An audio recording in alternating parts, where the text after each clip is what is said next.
কি আছে আমাদের বাংলাদেশে? না আছে একটা ভালো ক্রিকেট টিম, না আছে একটা ভালো ফুটবল টিম, না আছে ভালো এডুকেশন সিস্টেম, আছে শুধু একটাই বিশ্বজয় কুরআন হাফেজ। তাও তার গুরুত্ব দিতে জানে না।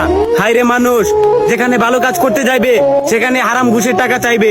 দিনরাত পরিশ্রম করে একটা মেধাবী স্টুডেন্ট তার মা বাবার মাথার ঘাম পায়ে ফেলার টাকা দিয়ে শিক্ষা অর্জন করে সিভি নিয়ে প্রত্যেকটা অফিসের পিছনে পিছনে ঘুরে, অথচ মোটা অঙ্কের টাকা না গুনতে পারলে চাকরি পাওয়া যায় না। আসলে বর্তমানে দেশটাতে চুরবাটপার দালালে ভরে গেছে। আর কত করবি মানুষের ক্ষতি? সময় থাকতে মানুষও, নয়তো আল্লাহর মায় ধীরে ধীরে পাবি।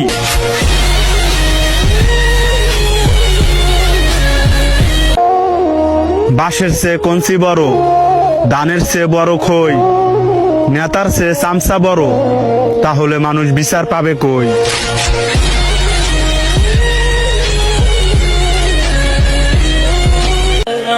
নেতার পেছনে ঘুরে শেষ করবা নিজের যৌবন কাল, আবার ভাইবার একবার নামাজ পড়া কাটায় দিবা নিজের বুড়া কাল।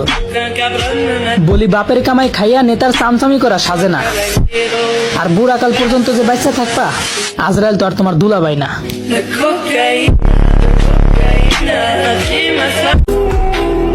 আস্তাগফিরুল্লাহ, আপনি ভাবতেও পারবেন না এই ভিডিওটা শেয়ার করে দিলে এই আস্তাগফিরুল্লাহ যদি একবার আপনার শেয়ারের কারণে যদি একবার কেউ পড়ে, তাহলে আপনার জন্য তওবা হয়ে যাবে।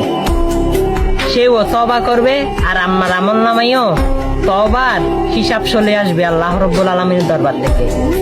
ভিডিওটা শেয়ার করে দিন। আমিন।